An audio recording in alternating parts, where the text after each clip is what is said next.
Welcome dear rockers. कैसे हैं आप सभी दोस्तों। आज हम एक ऐसी लड़की के बारे में जानेंगे जो कि बहुत ही खतरनाक आइलैंड पे फंस जाती है। उस आइलैंड पर उस लड़की के साथ कुछ ऐसा होता है ना जिसको जानकर आपके रोंगटे खड़े हो जाएंगे। उस लड़की के सामने ऐसे ऐसे आदमखोर और दरिंदे आते हैं ना कि क्या बोले। चलिए देखते हैं इस कहानी को जिसका नाम है दी हॉन्टेड। तो कहानी की शुरुआत में हमें समंदर के पास कुछ काम करने वाले वर्कर्स को दिखाया जाता है, जहां वो सभी वर्कर्स एक छोटी सी बोट में जाकर बैठ रहे होते हैं। और वहीं पे हम वेल नाम की एक लड़की को भी देखते हैं जो कि अपने छोटे भाई टॉय के साथ उस बोट में जाकर बैठ जाती है। और यहाँ पर हमें पता चलता है कि वो सभी वर्कर्स काम करने के लिए यूरोप जा रहे हैं। उन सभी वर्कर्स के साथ वेल भी काम करने यूरोप जा रही है दोस्तों। लेकिन साथ ही वेल अंदर से बड़ी घबराई भी है, क्योंकि आज से पहले कभी भी वेल अपने छोटे भाई के साथ इतनी दूर अकेले कभी नहीं गई है और इसीलिए उसके अंदर थोड़ी बहुत डर बैठी हुई है। तो थोड़े टाइम के बाद क्या होता है, वो समंदर में पहुंच जाते हैं और ये सफर उन सभी वर्कर्स के लिए उनकी जिंदगी का सबसे बड़ा सफर होने वाला था, क्योंकि आज से पहले उनमें से कोई भी यूरोप नहीं गया था। यहाँ तक कि वो सभी वर्कर्स रास्ते में एक दूसरे से काफी बातें भी कर रहे होते हैं कि कैसा होगा यार, क्या होगा। इस वजह से सभी को एक दूसरे के बारे में काफी अच्छी जानकारी हो जाती है।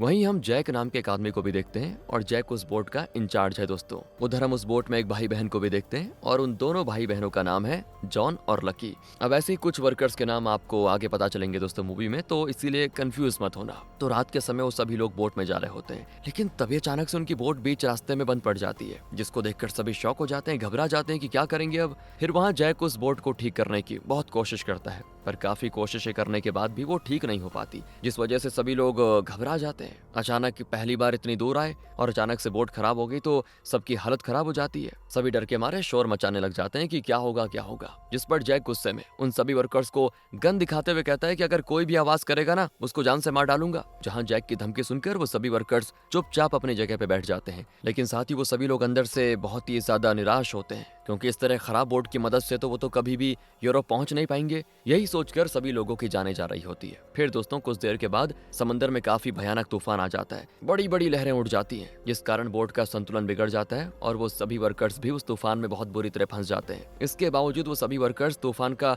डट कर सामना करते हैं, मगर उनमें से कई सारे वर्कर तूफान का शिकार भी हो जाते हैं। किसी का कुछ हो जाता है, किसी का कुछ। आखिर में सिर्फ कुछ ही वर्कर्स उस तूफान में जिंदा बचे होते हैं, जिनमें वेल और टॉय का नाम भी शामिल होता है। अगली सुबह जब वेल की आंखें खुलती है ना, तो उसे अपने चारों तरफ सिर्फ समंदर ही समंदर दिखाई देता है। और तभी हम जिनेब और मालिक नाम के दो वर्कर्स को देखते हैं, और दोस्तों वो दोनों भी तूफान में जिंदा बच गए थे। साथ ही जैक, जॉन और लकी भी बोट पे बैठे होते हैं, मगर अब उन सभी को ये समझ नहीं आता कि जाएं कहाँ या फिर वो पहुंच कहाँ गए हैं, क्योंकि दूर दूर तक कोई भी दिखाई नहीं देता। इसलिए सभी लोग अब एकदम से ब्लैंक हो जाते हैं। धीरे धीरे बोट पे गर्मी भी काफी ज्यादा बढ़ने लग जाती है, जिस वजह से उन सभी लोगों की हालत बहुत खराब। यहाँ तक कि इतनी भयानक गर्मी में वेल का छोटा भाई टॉय पूरी तरह से बेहोश हो जाता है। वेल को और चिंता होती है कि भाई को कुछ हो गया तो मैं क्या करूंगी। वहीं जॉन भी टॉय को बेहोशी की हालत में देखकर बड़ा घबरा जाता है कि यार कुछ हो ना जाए इसको भी। इसलिए जॉन जल्दी से टॉय को होश में लाने के लिए जैक से पानी मांगता है, लेकिन जैक ये कहकर पानी देने से मना कर देता है कि हमें अभी पानी की बहुत जरूरत पड़ेगी,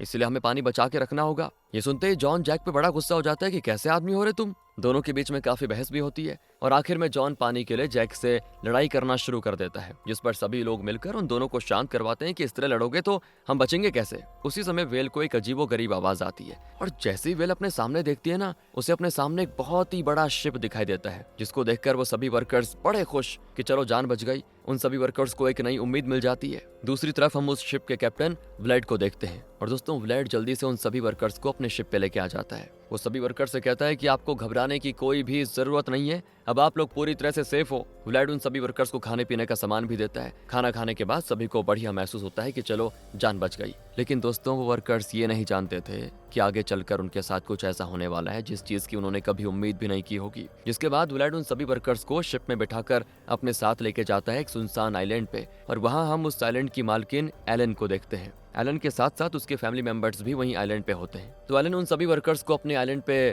तहे दिल से स्वागत करती है, और वहीं जैक भी एलन से मदद मांगते हुए कहता है कि हमें यूरोप जाना है और क्या इस पे आप हमारी कुछ मदद कर सकती हो। तो एलन सभी वर्कर से कहती है आपको टेंशन लेने की जरूरत नहीं है और कल सुबह होते ही हम आपको यूरोप पहुंचा देंगे। इतना कहने के बाद एलन उन सभी वर्कर्स को अपने साथ एक बड़े से रूम में लेके जाती है, जहां उन सभी वर्कर्स के आराम करने के लिए सारी सुविधाएं पहले से मौजूद होती हैं। यहाँ तक कि उन सभी वर्कर्स को भी एलन का बर्ताव बड़ा पसंद आता है कि ठीक औरत है ये। और तब रात के समय वो सभी वर्कर्स खाना खाने के लिए जा ही रहे होते हैं, तभी हम वेल को भी देखते हैं, वो भी जा रही है खाना खाने के लिए। इतने में व्लेड वेल के पास आकर उससे बातें करने में लग जाता है और बातों ही बातों में फ्लर्ट भी करता है उसके साथ वो। इससे हमें साफ पता चलता है कि व्लेड उससे एक तरह से क्या कहें प्यार करने लग गया है, पर वेल को उसमें जरा भी इंटरेस्ट नहीं होता, जिस वजह से वो उसको इग्नोर करके चली जाती है। अब थोड़े टाइम के बाद वो सभी लोग एक साथ बैठकर खाना खा रहे होते हैं और तभी हम क्रिस नाम के एक लड़के को देखते हैं। क्रिस स्वभाव से बहुत ही बदतमीज और बेहुदा किस्म का इंसान है दोस्तों। इसीलिए जब सभी लोग खाना खा रहे होते हैं ना, उसी समय क्रिस सभी वर्कर से कहता है कि यूरोप को आगे बढ़ने के लिए तुम जैसे गरीब लोगों की बहुत ही जरूरत है। इस तरह बात करते करते वो सभी वर्कर्स का बड़ा मजाक उड़ाता है, जिसको सुनकर सभी अंदर से बड़े निराश हो जाते हैं, गुस्सा होते हैं कि क्या बकवास कर रहा है ये। लेकिन इसके बावजूद कोई भी क्रिस से कुछ कहता नहीं और वो सभी वर्कर्स अपना गुस्सा अपने अंदर ही दबा के रखते हैं। पर इतना बेइज्जती करने के बाद भी क्रिस का मन नहीं भरता। अब ये सारी बातें सुनने के बाद ज़ेनेब अंदर से बहुत ज्यादा गुस्सा हो जाती है। क्रिस के साथ कोई टोनी नाम का भी होता है और टोनी भी इन सभी की बड़ी बेइज्जती कर रहा था, तो ज़ेनेब टोनी को बहुत ही उल्टा जवाब दे जाती है। मगर उसी समय जैक जल्दी से ज़ेनेब को शांत करने में लगा होता है कि प्लीज चुप रहो, माहौल मत बिगाड़ो। आखिर में जैक के काफी समझाने के बाद ज़ेनेब का गुस्सा शांत हो जाता है, जिसके बाद वो सभी लोग शांति से खाना खा रहे होते हैं। लेकिन तभी एलन की कजन विक्टोरिया ये कहकर वेल के रंग का मजाक उड़ाती कि तुम जैसे काले लोगों को आज पहली बार गोरे लोगों के साथ बैठने का मौका मिला है, जिस पर एलन के फैमिली के सभी लोग विक्टोरिया की बातें सुनकर वेल के ऊपर और ज्यादा हंस जाते हैं। मतलब एलन के फैमिली वाले उन सभी वर्कर्स की बेइज्जती करने का कोई भी मौका नहीं छोड़ते। लेकिन इतना कुछ होने के बाद भी वो सभी वर्कर्स अपनी बेइज्जती को चुपचाप सह रहे थे, क्योंकि वो लोग एलन की फैमिली को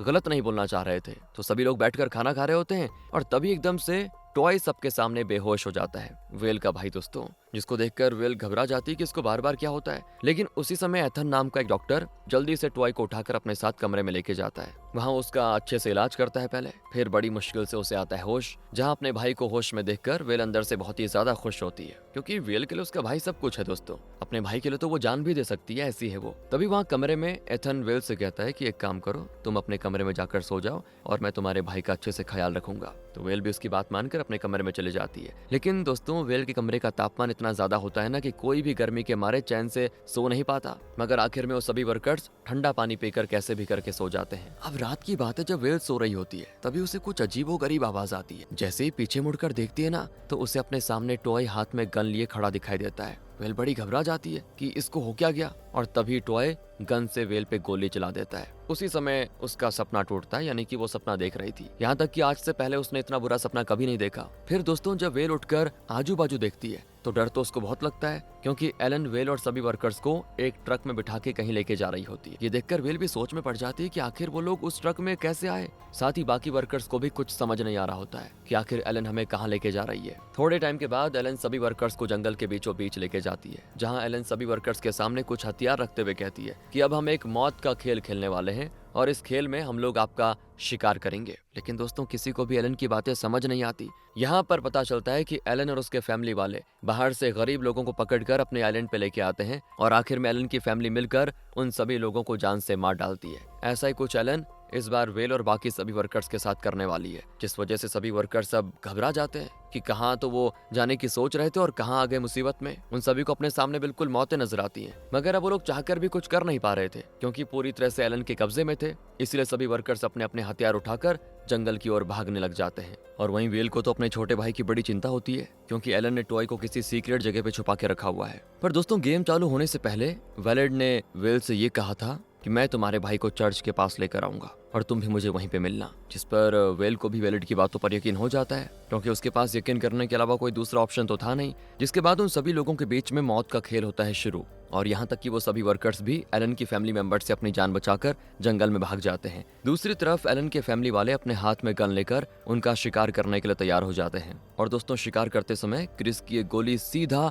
लकी को जाकर लग जाती है, जिस वजह से लकी की हालत बहुत ज्यादा खराब हो जाती है। जॉन भी अपनी बहन को ऐसी हालत में देखकर बहुत दुखी हो जाता है, इसलिए अपनी बहन को बचाने की बहुत कोशिश करता है, लेकिन आखिर में लकी की मौत हो जाती है। अब अपनी बहन की मौत को देखकर जॉन तो बिल्कुल आग बबूला हो जाता है। वो गुस्से में जाकर सीधा क्रिस के ऊपर हमला कर देता है, और इस लड़ाई में जॉन क्रिस की उंगलियां दोस्तों चाकू से काट देता है, जिस वजह से क्रिस भी दर्द के मारे बहुत चिल्लाता है। अब वो सभी लोग अपनी जान बचाकर भागे रहे होते हैं कि तभी एक गोली सीधा जाकर जिनेब को लग जाती है। गोली लगने के कारण मौके पर ही उसकी मौत हो जाती है और साथ ही सभी वर्कर्स को अब जिनेब की मौत पे बड़ा दुख होता है क्योंकि वो उसको नहीं बचा पाए। और इस गेम में दोस्तों एलन की फैमिली के सभी मेंबर्स शामिल थे। उसकी फैमिली के मेंबर किसी दरिंदे से कम नहीं है, यहाँ तक कि वो डॉक्टर भी इस गेम में शामिल होता है। और तभी हम महल में एलन को देखते हैं और उसने टॉय को अपने महल के कमरे में बंद करके रखा हुआ है। साथ ही अपने घर में बैठकर इस खेल का पूरा आनंद उठा रही है वो। दूसरी तरफ हम वेल को देखते हैं और उसको कैसे भी करके चर्च तक पहुंचना था क्योंकि वैलेंट ने बोला था ना कि चर्च के पास आकर मिलना मुझसे। वहीं हम जंगल में क्रिस को देखते हैं। क्रिस की उंगली कटने के बाद उसका गुस्सा और बढ़ जाता है और अब वो जॉन से अपनी उंगली का बदला लेने के लिए तड़प रहा होता है। तो जब जॉन जंगल में एक जगह पे छुपकर बैठा होता है तभी पीछे से क्रिस उसके ऊपर कर देता है हमला।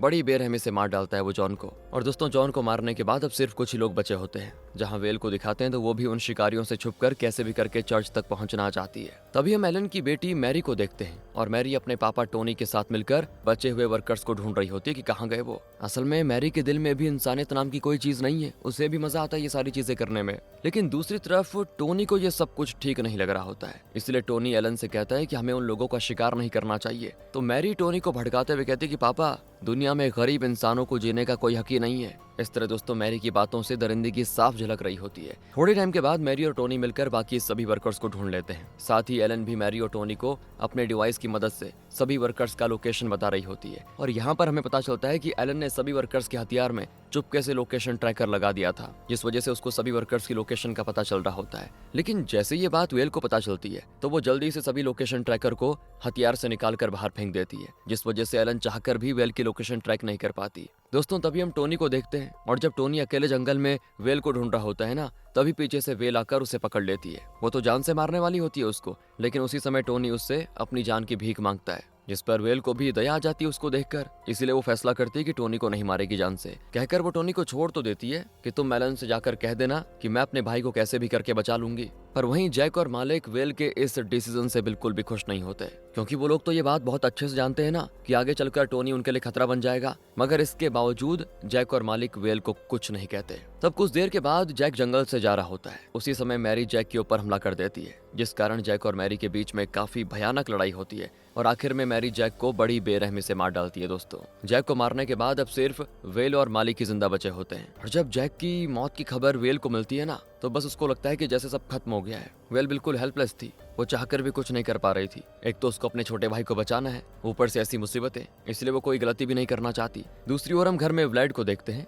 और वो अपने वादे के मुताबिक टॉय को अपने साथ चर्च के पास लेकर जाने लग जाता है। इस बारे में किसी को कानो कान खबर नहीं होती। साथ ही वेल भी जल्दी से भागते भागते चर्च की तरफ जा रही होती है। लेकिन तभी हम एलन को देखते हैं, वो अपने सभी फैमिली मेंबर्स के लिए पानी लेकर आ जाती है, क्योंकि वो सभी लोग शिकार करते करते बहुत थक गए थे, जिस वजह से वो सभी लोग पानी पीकर थोड़ा आराम करने लग जाते हैं। तभी अचानक से विक्टोरिया एलन के सामने काफी ज्यादा रो जाती है। असल में विक्टोरिया को लोगों का शिकार करना बिल्कुल अच्छा नहीं लगता। ये सब कुछ विक्टोरिया को एलन के दबाव में आकर करना पड़ रहा है। इसीलिए वो रोते हुए एलन से कहती है कि मैं किसी इंसान की जान नहीं लूंगी और मुझे सब कुछ ठीक नहीं लग रहा। तो एलन भी विक्टोरिया की बात मानकर उसको घर जाने के लिए कह देती है, जिसको सुनते ही विक्टोरिया जल्दी से कार में बैठकर तेजी से घर की तरफ जाने लग जाती है। इसके बाद हम वेल को देखते हैं और वो कैसे भी करके एलन की नजरों से बचकर चर्च में पहुंच जाती है। तभी वहां चर्च में वेल को मालिक भी दिखाई देता है। मालिक भी एलन की फैमिली से बचने के लिए यहाँ चर्च में छुप गया था। दोस्तों अब ये दोनों यहाँ पे ब्लैड का इंतजार कर रहे होते हैं। साथ ही वेल को तो अपने भाई की बड़ी चिंता सता रही होती है। तभी चर्च में मालिक वेल को अपने बारे में बताते हुए कहता है कि मैं पहले अपनी बीवी के साथ रेस्टोरेंट में काम किया करता था। हम खुशी खुशी जिंदगी साथ बिता रहे थे,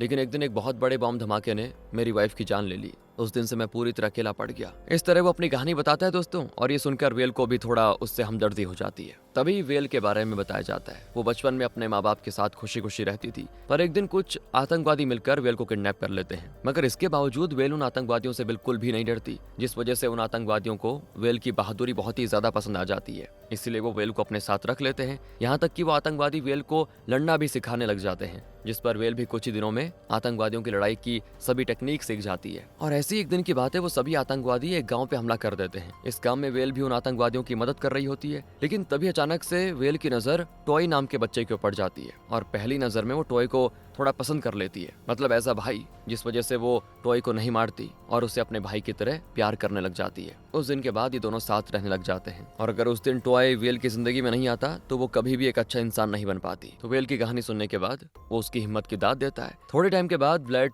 ट्रॉय को लेकर चर्च पहुंच जाता है, पर तभी रास्ते में विक्टोरिया मालिक और वेल को चर्च में देख लेती है, इसलिए वो जल्दी से ये बात कॉल करके बाकी लोगों को भी बता देती है, क्योंकि दोस्तों विक्टोरिया नहीं चाहती थी कि कोई भी आदमी इस आइलैंड से जिंदा बचकर जाए। तभी हम व्लेड को देखते हैं और वो टॉय को वेल के हवाले कर देता है, लेकिन जब वेल, मलिक और टॉय वहां से जाने वाले होते हैं उसी समय व्लेड पीछे से मलिक पे हमला कर देता है और यहाँ पर पता चलता है कि व्लेड ने वेल के सामने अच्छा बनने का नाटक किया था, असल में वो खुद वेल को मारने के पीछे पड़ा हुआ है। फिर तो चर्च में व्लेड और मलिक के बीच में काफी लड़ाई होती है और इसी मौके का फायदा उठाकर वेल और टॉय चर्च में जाकर छुप जाते हैं। दूसरी ओर व्लेड भी मालिक को जान से मार डालता है। इतने में क्रिस भी वेलेड की मदद करने के लिए उसके पास पहुंच जाता है दोस्तों। साथ ही ये दोनों पूरे चर्च में वेल और उसके भाई को ढूंढते हैं, लेकिन काफी ढूंढने के बाद भी उनको नहीं मिलता। इसके बाद हम वेल को चर्च के अंदर छुपे हुए देखते हैं। वो अभी भी उन लोगों पे नजर रखी होती है और जब वेल छुपकर चर्च के बाहर देखती है तो उसे वहां पे टॉय भागते हुए दिखाई देता है। लेकिन तभी क्या होता है दोस्तों कि एक गोली सीधा जाकर टॉय को लग जाती है, जिस वजह से टॉय बेहोश होकर जमीन पे गिर जाता है। बेचारी वेल ये सब देखकर अंदर से पूरी तरह टूट जाती है।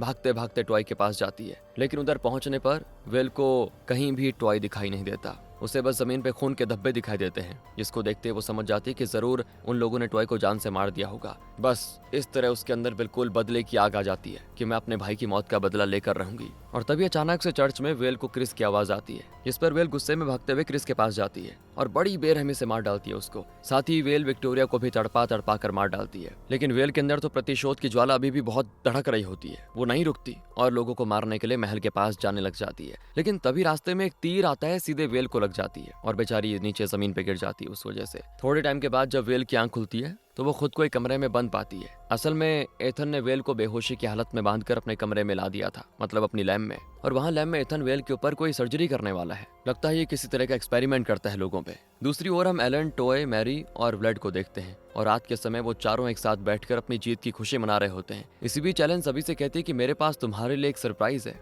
इतना कहने के बाद वो उन तीनों के सामने टॉय को लेके आ जाती, जो कि अभी भी जिंदा है। असल में जो गोली लगी थी ना, वो उसके कान में लगी थी, इस वजह से वो बच गया था। और साथ ही वहाँ पे मैरी और टोनी टॉय को देखकर अंदर से बहुत गुस्सा होती है कि ये बच कैसे गया, लेकिन उनको खुशी भी होती है कि चलो नया शिकार मिल गया, इसके साथ भी खेलेंगे। तभी हम वेल को देखते हैं, वहीं इथन वेल के ऊपर सर्जरी करने की तैयारी कर रहा होता है, लेकिन इथन के सर्जरी करने से पहले वेल कैसे भी करके खुद को आजाद कर लेती है और आखिर में इथन को बड़ी बेरहमी से मार डालती है। थोड़े टाइम के बाद दोस्तों मैरी और टोनी को देखते हैं, तो मैरी टॉय को मारने के लिए मन ही मन बहुत ज्यादा एक्साइटमेंट में होती है, इसलिए मैरी और टोनी मिलकर टॉय के साथ लुका छुपी गेम खेलने का फैसला करते हैं। और इस गेम में ऐसा है कि वो पहले टॉय को छुपने के लिए कहेंगे और जब ढूंढ लेंगे तो उसको मारेंगे। लेकिन उन सभी को इस बात की बिल्कुल खबर नहीं थी कि वेल अभी भी जिंदा है। जहां गेम के शुरू होते ही टॉय जल्दी से जाकर घर में छुप जाता है और साथ ही मैरी और टोनी भी टॉय को हर जगह ढूंढने में लगे होते हैं। तभी हम वेल को देखते हैं और वेल कैसे भी करके इथन के लैब से निकलकर बाहर आ जाती है। दूसरी तरफ हम व्लेड और एलन को देखते हैं और वो दोनों साथ बैठकर बातें कर रहे होते हैं। व्लेड एलन से कहता है कि आखिर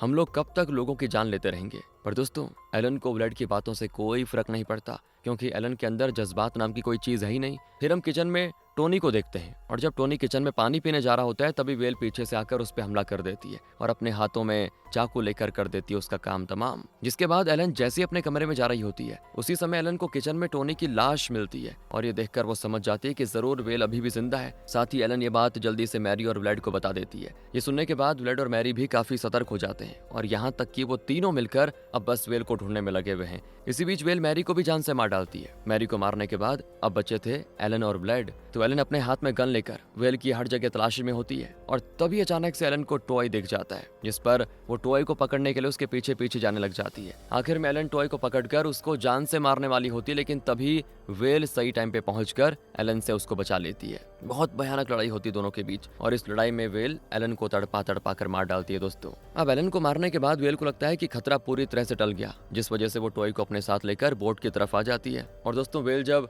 टॉय के साथ बोट में बैठकर आइलैंड से जाने वाली होती है, तभी पीछे से व्लेड उस पर हमला कर देता है। वो वेल को मार मार कर उसकी हालत बहुत खराब कर देता है और टॉय भी वेल को मार खाता हुआ देखकर कुछ कर नहीं पाता, दुखी होने के अलावा। अब एकदम से व्लेड जोरों से वेल का गला पकड़कर दबाने लग जाता है, जिस कारण वेल को सांस लेने में बड़ी दिक्कत होती है। लेकिन उसी समय टॉय वेल को बचाने के लिए व्लेड के ऊपर तीर से वार कर देता है, जहाँ तीर लगने से उसकी वहीं पे हो जाती मौत। और इस तरह दोस्तों दोनों भाई बहन बच जाते हैं। आखिर में दोनों बोट में बैठकर खुशी खुशी अपने घर की तरफ चल देते हैं और यहीं पे कहानी खत्म होती है। बाकी मिलते हैं आपसे अगली वीडियो में। अच्छी लगी हो तो लाइक करें, शेयर करें। Thanks for watching.